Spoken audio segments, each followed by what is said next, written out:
नमस्कार, मी स्वाती नाना काळे, एक शेतकरी कन्या, राहणार पळशी, तालुका पंढरपूर आणि जिल्हा सोलापूर. पण महाराष्ट्राची संस्कृती, आपल्या पांडुरंगाची नामदेव पायरी याच्याशिवाय जगात काहीच मोठं वाटलं नाही माझ्यासाठी. अशी स्थिती खरं तर पहिल्यांदाच निर्माण होती बरं का. जी स्त्री म्हणजे जी मुलगी ज्या घरात लग्न होऊन जाते, त्यावेळेस तिला ती खूप अपेक्षा घेऊन जाते. तिचं पूर्ण 16-17 वर्षांचं म्हणजे काय म्हणाल त्याला सगळं मागे ठेवून एका नवीन घरात जाते. तिला खूप अपेक्षा असतात त्या घरामध्ये तिला समजून घ्यावं किंवा तिच्या पतीने तिला साथ द्यावं किंवा तिला तिच्या मनासारखं थोडंसरी काहीतरी असं. पण सगळ्याच मुलींना बघा तिला तिच्या मनासारखं सासर भेटत नाही किंवा तसं तसं सिच्युएशन मिळत नाही आणि तसं वातावरणही मिळत नाही. काही कौटुंबिक गोष्टी असतील त्यावेळेस 1-2 वर्ष आमची अशी गेली, की ज्यावेळेस वाटायचं त्यावेळेस माझी मुलं पण होती म्हणजे जन्मलेली. पण त्यावेळेस खूप वाईट क्रिटिकल काळ होता तो. असं वाटायचं की नकोच आपल्याला हे जीवन पण नको, आपल्याला हे आयुष्य पण नको. पण काय म्हणते त्याला जे होतंय ते चांगल्यासाठी होते. अशा गोष्टी असतात काही काही आयुष्यात, की तो एक टर्निंग पॉइंट असतो आपल्या आयुष्यात. अरे ह्याच्या हा सोडायचा की धरायचा.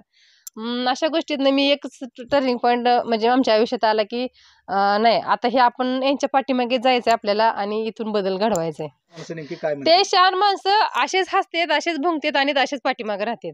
त्याच्यामुळे आपण त्या 4 माणसाचा विचारच करायचा नाही. स्वतः आपण आपलं जीवन स्वतःला घडवायचं आहे, जगायचं आहे आणि समाजापुढे एक चांगलं नाव कमवायचं आहे. त्याच्यामुळे ह्या गोष्टी घरात बसून किंवा 4 भिंतीच्या आतमध्ये भेटत नाहीत. तुम्हाला आज आपल्या भारत-पाकिस्तानच्या युद्धावर पण एक स्त्रियांनीच बघा मिशन सिंदूर म्हणून ते एक किती सुंदर त्यांनी उदाहरण जगासमोर ठेवलं, की एक स्त्री एका देशाला सुद्धा लढू शकते. राणी लक्ष्मीबाई म्हणा, म्हणजे कोणत्याही गोष्टीत कुठल्याही क्षेत्रात स्त्री कमी नाही. फक्त तिला चांगल्या घरनं तिचा सपोर्ट पाहिजे, आपल्या माणसाचा सपोर्ट पाहिजे आणि मेन म्हणजे आता एक भाऊ म्हणा किंवा एक वडील म्हणा आणि एक नवरा म्हणा, ह्या तिघांसमोर जर ती स्त्री सक्षम असेल, तर तिला पूर्ण जगासमोर ती एक चांगलं उदाहरण म्हणून बनू शकते. ते सोशल मीडियाचं कसं झालं आपण म्हणजे माझी एक मैत्रीण आहे, तिचं रेसिपीच असतं YouTube चॅनल. मग ती असं बोलता-बोलता म्हणली, "अरे तू खूप छान चांगली शेती करते. तू म्हणजे ह्याचा थोडा आधार घे." पण नाही का पहिल्यांदा आपल्याला समाजात उतरताना पहिला प्रश्न येतो, तर अरे आपल्याला समाज काय म्हणेल किंवा लोक काय म्हणतील, 4 माणसं काय म्हणतील, नातेवाईक काय म्हणतील, ह्या गोष्टीचा विचार करावा लागतो ना. मग तर पण तो विचार माझ्या डोक्यात आला, की नाही मला हे करायचंय. मी पहिला प्रश्न यांना विचारला, की असं-असं माझ्या डोक्यात आहे, मला एक चॅनल खोलायचंय, आपण करायचं का? त्यांनी म्हणले, "तुझी इच्छा असेल तर 100% करू, काय माझं अडचण नाही." पण मी म्हणलं, "माझ्या अगोदर तुम्हाला समाजाचं बोलणं खावं लागणार आहे, नातेवाईकांचं बोलणं खावं लागणार आहे." ते म्हणले, "हे बघ, तू खुश आहे ना, मला इतर लोकांचं काही म्हणजे म्हणणं नाही. कोण संसार आम्हा दोघाला करायचा आहे, बाकीच्यांना नाही. त्याच्यामुळं तुझं म्हणणं असेल तर ठीक आहे, करू शकतो तू." मुलांमध्ये माझं स्वप्न होतं जे तेच मी माझ्या मुलीमध्ये पाहिले. माझ्या मुलीला पी-एस-आय मला फक्त बनवायचंय आणि मुलामध्ये काय माझा मुलगा मी 100% सांगेन, की मला माझ्या मुलाला शेतीमध्येच करियर करायला सांगणार आहे मी. शेतकरीच बनवायचा आणि मुलीला फक्त पी-एस-आय बनवायचंय. दर्शक हो नमस्कार. KSB मराठी न्यूजवरती मी सूर्याजी भोसले आपणा सर्वांचं मनपूर्वक स्वागत करतो. खरं तर 2025 उजाडून गेलेलं आहे आणि 2025 उजाडून गेलेलं असताना संपूर्ण आपल्या महाराष्ट्रभरामध्ये सध्या नवदुर्गांचं वातावरण आहे आणि नवदुर्गांच्या उत्साहाच्या आनंदाच्या वातावरणामध्ये दरवर्षीप्रमाणे KSB मराठी न्यूज चालू वर्षी आपल्या जिल्ह्यातल्या आणि तालुक्यातल्या विविध क्षेत्रातल्या दिग्गज अशा महिला त्यांच्या स्टोरी दाखवतोय आणि हे दाखवत असताना आज आपण खऱ्या अर्थाने पंढरपूर तालुक्यातल्या पळशी या गावातल्या एका भागामध्ये आलेलो आहोत आणि पळशीमध्ये आलेलो असताना पळशीमध्ये खरं तर आपण सोशल मीडियाच्या माध्यमातून या दोघांनाही बघितलेलं असेल. एक गोष्ट अशी आहे की शेतीमध्ये काहीच परवडत नाही, शेतीमध्ये काही मिळत नाही, शेती करू नका, शेतकरी नवरा नको गो बाई, अशा वेगवेगळ्या प्रकारच्या चर्चा आपल्याला सातत्यानं समाजामध्ये जरी ऐकायला मिळत असल्या तरी आपल्या मालकाच्या खांद्याला खांदा लावून त्याला साथ देण्याचं काम जी एक महिला भगिनी करते, जी नवदुर्गा करते, त्या नवदुर्गेचं या ठिकाणी आज संपूर्ण आपण जाणून घेण्यासाठी त्यांच्याकडे आलेलो आहोत. त्यांचं कष्ट, त्यांचा परिश्रम, त्यांची मेहनत आणि त्यांनी केलेला जो कुटुंबासाठी, समाजासाठी त्याग आहे, या संपूर्ण त्यागाची आपण आज या ठिकाणी चर्चा करणार आहोत. मी पहिल्यांदा KSB मराठी न्यूजच्या माध्यमातून आपल्या भगिनी स्वातीताई काळे आणि त्यांचे मिस्टर नानासाहेब काळे आपल्या दोघांचं या ठिकाणी मनपूर्वक स्वागत. खरं तर दोघांचंही तुमचं कौतुक केलं पाहिजे. काय नेमकं या ठिकाणी सांगता येईल आपल्याला? आज संपूर्ण महाराष्ट्राचं जर चित्र बघितलं किंवा एकूण समाजामध्ये जर आपण बघितलं तर या समाजामध्ये शेतकरी नवरा नको ग बाई हे आपल्याला ऐकायला मिळतंय. काय तुम्हाला सांगता येईल? नाही ती शेतकऱ्याचं कारण परिस्थिती आज तशी झाली आहे. निसर्गापुढं, जनतेपुढं किंवा प्रत्येक संकटापुढं आज फक्त एकटा शेतकरी सामोरं जातोय. आणि त्याला परिस्थितीच तशी झाली त्याच्यामुळे प्रत्येकाच्या मनावरती एक शिक्कामोर्तब झालाय की शेती परवडत नाही. शेतकऱ्याला खूप नुकसान सहन करावं लागतं. त्याच्या भाजीपाला किंवा त्याच्या मालाला हमीभाव भेटत नाही. आणि अशा बऱ्याच संकटांना सामोरं जाऊन तो आज प्रत्येक संकटाशी सामना करून शेती करतोय. खरं तर त्याला काय म्हणायचं त्याला आपण म्हणू शकेल की ह्या जगामध्ये प्रत्येक जणाला म्हणजे प्रत्येक गोष्टीला त्याला सामर्थ्य आहे. प्रत्येक जणांना सपोर्ट भेटतोय. पण आज शेतकऱ्याला कुठल्याच गोष्टी सपोर्ट भेटत नाही. सरकारकडूनही नाही, निसर्गाकडूनही नाही आणि प्रत्येक गोष्टीला त्याला आपलं शेती सांभाळायची असते, कुटुंब सांभाळायला लागतं किंवा शेळ्या, मेंढ्या, त्याच्या गुरं-ढोरं सगळ्या गोष्टी सांभाळून त्याला शेती करावी लागते. पण आजकाल आपण महागाई बघितली तर एक पेंडी घ्यायला गेलं तर ₹10-25 ला आपल्याला वैरणीची पेंडी म्हणा किंवा बाजार, हाट किंवा सगळ्या घरातल्या गोष्टींना त्याला तेवढ्या कपॅसिटीनुसार त्याचा संसार हे चालत नाही. मग अशा गोष्टींना सामोरं जायचं म्हणलं की आजकालची तरुण पिढी नको म्हणते. त्यांना महिन्याला पगार येणाऱ्या गोष्टीला छान वाटतं कारण आपलं चालू राहतंय. तसं शेतकऱ्यांचं नाही. शेतकऱ्याचं कसं या वर्षी ऊस गेला की पुढच्या वर्षी त्याला ऊसाचं उत्पन्न असेल, केळी म्हणा किंवा कुठलीही गोष्टी असेल आणि भाजीपाला लावला, तरकारी पीक आपण जे म्हणतो तर ते घावलं तर घावलं आणि नाहीतर फेल गेलं असं आहे. झालं तर त्याचं सोनंच आहे नाहीतर माती आहे. अशा गोष्टीला मग त्याच्यामुळे नेमकं शेतकऱ्यानं करायचं काय? तर त्या अशा गोष्टी एक ठाम निश्चय असा शेतकऱ्याच्या हातामध्ये नाही. त्याच्यामुळे असं प्रत्येकाला वाटतं की शेती परवडत नाही किंवा शेती जर केलं तर ते आपल्याला आपण त्याच्यामध्ये आपलं जनजीवन एक चांगलं जगू शकत नाही. असं एक सगळ्या सर्वसामान्य शेतकऱ्यांना पण आणि आजच्या मुळात सगळ्यात आज नवीन पिढीला तर तसंच वाटतं. तुमची तिकडची काय परिस्थिती आहे? आमच्या पप्पांना फक्त अर्धा एकर जमीन होती आणि जमिनीशी तर माझा अजिबातच संपर्क नव्हता लग्नाच्या अगोदर. माझ्या पप्पांना फार आवड होती जमिनीची. त्याच्यामुळे मग त्यांनी मला शेतकरी नवराच बघून दिला. पण खरं त्यावेळेस मला तो निर्णय त्यांचा चुकीचा वाटला होता. पण आज मी त्यांचा आभार मानेन पहिल्यांदा, की त्यांनी अतिशय चांगला निर्णय घेतला आणि मला एका शेतकऱ्याच्या मुलाशी घरीशी लग्न करून दिलं. तुम्ही दुसरा काही विचार केला होता का? मला पोलीस व्हायचं होतं. कमीत कमी कॉन्स्टेबल का असेना पण माझी ती आवड होती. पण म्हणतात का नाही म्हणजे मोठ्यांचा निर्णय हे चांगला असतो. आपल्याला त्यावेळेस काही समजत नसते वगैरे. पण त्यांनी तो निर्णय घेतला. त्यामुळे आत्ताचं माझं जीवन अतिशय चांगलं झालं. आणि ज्यावेळेस माझं लग्न झालं शेतकऱ्याच्या मुलाशी, त्यावेळेस आता ठरलं आपल्याला बाबा काय करायचं ते फक्त शेतातच करायचं आहे. आणि मी ज्यावेळेस त्यांच्यासोबत लग्न केलं त्यामुळे 0% पण मला अनुभव नव्हता शेतीचा. पण सगळ्याच्या काय म्हणतात त्याला शून्यातनं निर्माण करायची होती आपल्याला. मग मी म्हणलं आता काय करायचं ते आपल्याला शेतीतूनच करायचं. तर कुठल्याच गोष्टीला आपण नडलो नाही पाहिजे शेतामध्ये. ते सगळ्या गोष्टी मी आधी शिकून घेतल्या आणि मग त्याच्यानंतर त्या क्षेत्रात उतरले. तुमचं शालेय शिक्षण आणि प्रवास? शालेय शिक्षण 10वी पर्यंत गावात झालं टाकळी गावामध्ये आणि मी 3च महिने कॉलेजला गेली उमा कॉलेजला पंढरपूरमध्ये. कॉमर्सनं फक्त 3 महिने माझं 11वी मध्ये शिक्षण झालं. बरं आणि पोलीस कुठे डोक्यात घुसला तुमच्या? पोलीस 10वी मध्येच घुसला होता. बरं, तरी काय संदर्भ? म्हणजे असं दुसऱ्यांचं बघून की आपल्या गावात नाही का असं पहिलं जास्त प्राधान्य होतं. माझं 2009 मध्ये लग्न झालं. त्यावेळेस असं थोडंसं म्हणजे वातावरण बघून अरे हे पोलीस झाली ती मुलगी, ते पोलीस झाले. मग पोलिसांना किती रिस्पॉन्स असतो, म्हणजे ते रिस्पेक्ट असतो. अशा गोष्टींना थोडंसं डोक्यामध्ये बसलं होतं. मला वाटायचं नाही मी पण पोलीसच व्हायला पाहिजे, मला झालंच पाहिजे. ती लय आवड होती. पण आता त्या गोष्टी भेटल्या नाहीत. पण ह्या क्षेत्रात मी ज्यावेळेस पडले, तर ती पहिल्यांदा आवड निर्माण करून घेतली मी शेतीची आणि त्याच्यामध्ये करिअर करत गेलो. शेतीमध्ये आता काय काय सगळे प्रयोग आहेत? आपल्याकडं ऊस आहे, मका आहे, आंब्याची बाग आहे, केळीची बाग आहे, शेवगा आहे, सगळे पिकं आहेत. बरं आता एक सोपा प्रश्न आहे. म्हणजे पोलीस व्हायला चालला होता आणि पुन्हा शेतकऱ्याकडे आला. या मधल्या काळामध्ये काय थोडीशी मानसिक खूप मानसिक त्रास असतोच की आणि मेंटॅलिटी म्हणजे पहिल्यांदा स्वतःची बदलायला पाहिजे आपण. कारण तीच डोक्यात जर धरून बसलं, आपल्या आवडीचं गोष्ट येईपर्यंत वाट बघायचं आणि वेळ वाया घालवायचा आणि ती पश्चाताप त्या गोष्टीचा होतो. पण आपण ज्या क्षेत्रात पडलोय त्याची आवड निर्माण करून जर त्यात करिअर आपलं चालू केलं तर काहीच प्रॉब्लेम नाही. ते माझं सगळं सर्वस्व येतं आणि असं म्हणतो की आपण एका यशस्वी पुरुषामागे एका स्त्रीचा हात असतो किंवा एका यशस्वी स्त्री मागे एका पुरुषाचा हात असतो. ह्याचं मी एक तुम्हाला इतकं सुंदर आणि लगेच उदाहरण सांगते. ज्यावेळेस आम्ही महिंद्रा कंपनीच्या ट्रॅक्टरची ॲड आम्हाला आली होती त्यावेळेस आम्ही मध्य प्रदेशला शूट करायला गेलो आणि तिथं हेच असंच होतं, नवदुर्गाचंच तिथं चालू होतं चैत्र महिन्यामध्ये. मग तिथं ते एक खूप मोठी टेकडी होती आणि आम्हाला असं सांगितलं होतं, की फक्त आपल्याला टेकडीवरून जायचं होतं, ट्रॅक्टर घेऊन जायचंय. मग एवढीशी नॉर्मलची गोष्ट आहे म्हणलं, कारण मी रोज शेतामध्ये ट्रॅक्टर चालवते आणि तिथं तेवढ्या गोष्टीसाठी आम्हाला घेऊन गेलो मध्य प्रदेशला. तिकडं शूट वगैरे होतं आणि ज्यावेळेस मला दाखवलं गेलं तो डोंगर, ती माझ्या पायाखालची जमीनच सरकली. अरे, एवढ्या मोठ्या डोंगरावर मी कसं ट्रॅक्टर घेऊन जाणार आणि तो पण नवीन शोरूम मधनं काढलेला. आपण शेतामध्ये सरळ रस्त्याला चालवतो आणि आपलं ट्रॅक्टरचं रोजचं हातामध्ये असताना ते वेगळाच राहतो. आणि तो महिंद्रा कंपनीचा 52 HP ट्रॅक्टर नवीन होता आणि ती पूर्ण एका साईडला दरी होती आणि ते असं टेकडीवर, उंच उंच टेकडीवर तो ट्रॅक्टर घेऊन जायचा होता. ह्यांनी आम्ही दोघं जण तो डोंगर बघितलं. सगळी माणसं जमली होते, शूट करणारी एक 50-60 माणसं होती. सगळं ड्रोनचा कॅमेरा आहे, सगळं असं मोठं ते शूट चालू होतं.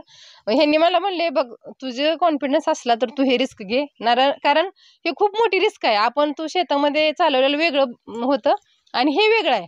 पण नाही का असं त्यांच्याकडे मी फक्त एकदा बघितलं.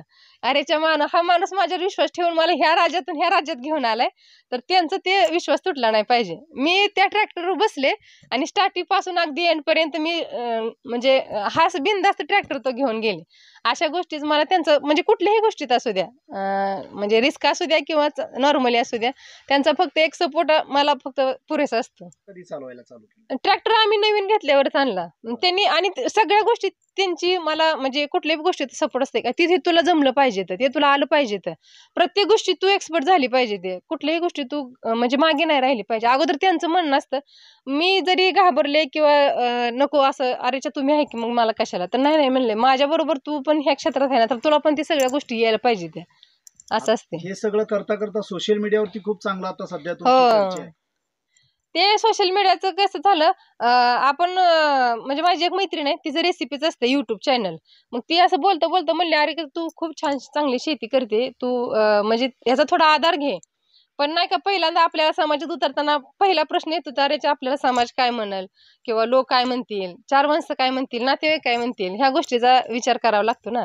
मग तर पण तो विचार माझ्या डोक्यात आला, की नाही मला हे करायचंय. मी पहिला प्रश्न यांना विचारला, की असं असं माझ्या डोक्यात आहे, मला एक चॅनल खोलायचंय, आपण करायचं का? त्यांनी म्हणले, तुझी इच्छा असेल तर 100% करू, काय माझं अडचण नाही. पण मी म्हणलं, माझ्या अगोदर तुम्हाला समाजाचं बोलणं खावं लागणार आहे, नातेवाईकांचं बोलणं खावं लागणार आहे. ते म्हणले, हे बघ तू खुश आहे ना, मला इतर लोकांचं काही म्हणजे म्हणणं नाही. कोण संसार आपला आम्हा दोघाला करायचा आहे, बाकीच्यांना नाही. त्याच्यामुळे तुझं म्हणणं असेल तर ठीक आहे, करू शकतो तू. पहिला व्हिडिओ मी नांगरावरच म्हणजे असं आम्ही ट्रॅक्टर नंतर घेतला, एक 6 महिन्यांनी घेतला मी चॅनल चालू केल्यावर. पण असं शेतामधले आमचे व्हिडिओ चालू होते, गायी वगैरे होते आपल्याकडं आणि गायींचा माझा एक व्हिडिओ एवढा 16 मिलियन वर गेलता, तो पहिलाच व्हिडिओ खूप गाजला होता. म्हणजे व्हायरल झाला. हो, खूप छान. खूप म्हणजे एका स्त्रीनं जर ठरवलं तर ती कुठल्याच क्षेत्रात मागे राहत नाही किंवा काही करू शकत नाही असं तर नाहीच. आपण आपल्या भारताच्या पहिल्या शिक्षिका सावित्रीबाई फुले, त्यांनी समाजासाठी खूप मोठा त्याग केला. पण आपण आपल्या स्वतःच्या स्वार्थासाठी किंवा आपल्या स्वतःच्या संसारासाठी तेवढा पण आपण त्याग करू शकत नाही, एवढं पण आपण झेलू शकत नाही. आज ह्या क्षेत्रात उतरताना बऱ्याच गोष्टीला मला सुद्धा सामोरं जावं लागतं. आजच्या घडीला सुद्धा जावं लागतं, की खूप लोक नावं ठेवतात, असे ही म्हणजे काय म्हणायचं त्याला, पुरुषांसारखं ट्रॅक्टर चालवते, हे कुठं स्त्रियांचं काम आहे का, किंवा असं म्हणजे अशा गोष्टींना सामोरं जावं लागते. पण मी म्हणते, संसार माझं मिस्टर मला सांभाळणार आहेत, माझी मुलं मला सांभाळणार आहेत, ते खुश असेल तर आपण आपल्या परिवारामध्ये जर खुश असेल तर तुम्ही कुठल्याच बाकीच्या गोष्टींचा विचार करू नका. कारण सावित्रीबाई फुलेंवर सगळा समाज हसत होता, सगळा त्यांना शिव्या देत होते, सगळे लोक नावं ठेवत होते. पण त्या नावं ठेवणाऱ्यांमधले एकाच सुद्धा आज कादंबरीत किंवा कुठल्या पुस्तकात त्यांचं नाव नाही. पण नाव कोणाचं आहे तर सावित्रीबाईंचं आहे. मुलांमध्ये माझं स्वप्न होतं जे, तेच मी माझ्या मुलीमध्ये पाहिले. माझ्या मुलीला PSI मला फक्त बनवायचंय आणि मुलामध्ये काय, माझा मुलगा मी 100% सांगेन, की मला माझ्या मुलाला शेतीमध्येच करिअर करायला सांगणार आहे. शेतकरीच बनवायचा आणि मुलीला फक्त PSI बनवायचं. असं नेमकी काय ते 4 माणसं असेच हसतात, असेच भुंकतात आणि असेच पाठीमागे राहतात. त्याच्यामुळे आपण त्या 4 माणसाचा विचारच करायचा नाही. स्वतः आपण आपलं जीवन स्वतःला घडवायचं आहे, जगायचं आहे आणि समाजापुढे एक चांगलं नाव कमवायचं आहे. त्याच्यामुळे ह्या गोष्टी घरात बसून किंवा 4 भिंतीच्या आतमध्ये भेटत नाहीत.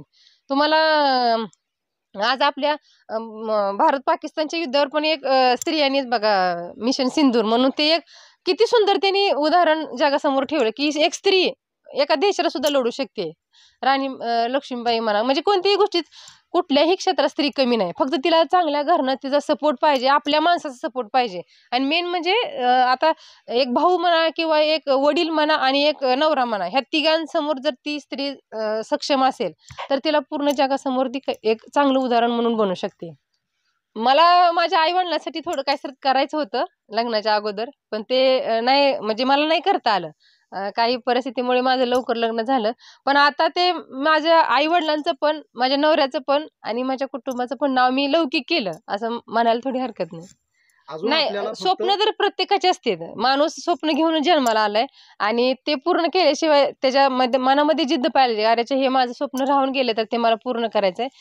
सध्या आमच्याकडे म्हणजे खूप मी एक 2019 ते 2025 हा काळ एवढा माझ्यासाठी, आमच्यासाठी, माझ्या कुटुंबासाठी क्रिटिकल होता. खूप म्हणजे खूप. मग त्याच्यामध्ये आम्ही बऱ्याच गोष्टी मनाविरुद्ध घडल्या. काही गोष्टींना सामोरं गेलो, काही त्या ॲक्सेप्ट पण केल्या. पण आता काही आपली कौटुंबिक जी आपली स्वप्न असतात, घर म्हणा, गाडी म्हणा किंवा बाहेरच्या गोष्टी असतात, त्या पहिल्यांदा तर माझं एक स्वप्न आहे की छोटंसं घर बांधावं आणि बाकीच्या गोष्टी आहेत त्या सगळ्या पूर्ण होय. अशी स्थिती खरं तर पहिल्यांदाच निर्माण होती बरं का. जी स्त्री म्हणजे जी मुलगी ज्या घरात लग्न होऊन जाते, त्यावेळेस तिला ती खूप अपेक्षा घेऊन जाते. तिचं पूर्ण 16-17 वर्षांचं म्हणजे काय म्हणाल त्याला सगळं मागे ठेवून एका नवीन घरात जाते. तिला खूप अपेक्षा असतात त्या घरामध्ये. तिला समजून घ्यावं किंवा तिच्या पतीने तिला साथ द्यावं किंवा तिला तिच्या मनासारखं थोडंसरी काहीतरी असं. पण सगळ्याच मुलींना बघा तिला तिच्या मनासारखं सासर भेटत नाही किंवा तसं तसं सिच्युएशन मिळत नाही आणि तसं वातावरणही मिळत नाही. काही कौटुंबिक गोष्टी असतील त्यावेळेस 1-2 वर्ष आमची अशी गेली की ज्यावेळेस वाटायचं त्यावेळेस माझी मुलं पण होती म्हणजे जन्मलेली. पण त्यावेळेस खूप वाईट क्रिटिकल काळ होता तो. असं वाटायचं की नकोच आपल्याला हे जीवन पण नको, आपल्याला हे आयुष्य पण नको. पण काय म्हणते त्याला जे होतंय ते चांगल्यासाठी होते. अशा गोष्टी असतात काही काही आयुष्यात की तो एक टर्निंग पॉईंट असतो आपल्या आयुष्यात. अरे हा सोडायचा की धरायचा.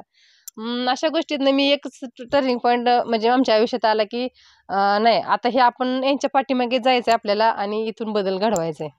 नाही असा आनंद तर आपण रोजच्या जीवनात आपण तो भोगतच असतोय की. कारण ह्या जगामध्ये मी म्हणते प्रत्येक स्त्रीचा आनंद काय होतो, आपला नवरा आपल्यावर जीवापाड प्रेम करतो. ह्या सगळ्यात मोठा आनंद असतो. आणि दुसरी गोष्ट आपल्या सोबत आहे आणि तिसरी गोष्ट आपण ते एका झोपडीत का असेना पण तो सुखी आहे. याच्यामध्ये सगळ्यात महत्त्वाचं ते सुख असतं. आणि मी ज्यावेळेस आमच्या दोघांचा संसार हा अलग चालू झाला वेगळा, तेव्हापासून छान आहे. असं कोणत्या गोष्टीत मला कमतरता नाही. कोणत्या गोष्टीत असं त्यांनी भासवू देत नाही की तू आमच्यापासून दूर आहे, तू दुसऱ्याची आहे, असं काही नाही. एकदम छान वाटतं त्यांच्यासोबत संसार करताना. बरं आता खचून गेलेल्या पोरींना एकच सांगेन की हे बघा, तुम्ही जर एखाद्या अडचणीत आला तर तुम्ही किती जरी मोठमोठ्या दुर्गा देवी किंवा अंबाबाई ह्या देवींची नावं घेतली तर त्या देवी आपल्याला सावरायला येणार नाहीत किंवा त्या मदत करायला येणार नाहीत. स्वतःला सावरायचंय आपल्याला. स्वतःला उभं राहायचंय त्या त्या क्षेत्रामध्ये किंवा त्या अडचणीमध्ये. समजा आपल्यावर एखाद्या रात्रीच्या वेळेस कुठल्या तरी मुलीवर संकट आलं तर तिला देव तर वाचवायला येणार नाही. तिला स्वतःचं रक्षण स्वतः करायचंय. त्याच्यामुळे प्रत्येक मुलींनी सक्षम व्हायला हवाय. एवढं म्हणजे काय म्हणायचं त्याला आपल्या स्वतःच्या जीवावर, स्वतःच्या हिमतीवर आणि स्वतःच्या कष्टावर त्यांनी स्वतःचं सगळं आयुष्य कुणावरचही निर्भर राहू नये.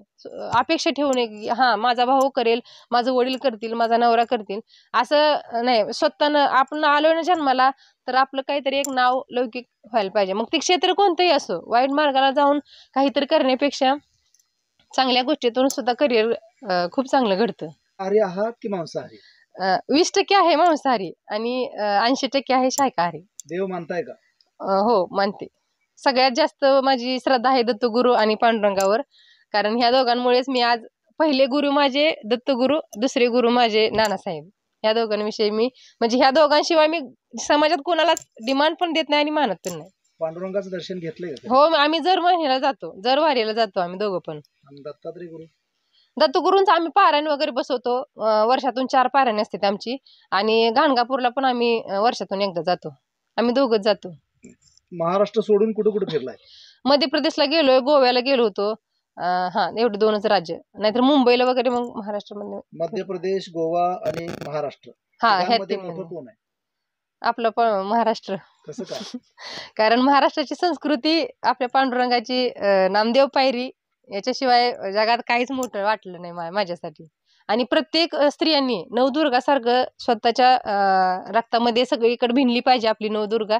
स्वतःचं रक्षण स्वतः करावं, चांगल्या गोष्टीच्या मार्गे लागावं आणि आपल्या संसाराचा किंवा स्वतःचा एक चांगल्या नावाने किंवा एक चांगल्या ओळखीने प्रचार करावा.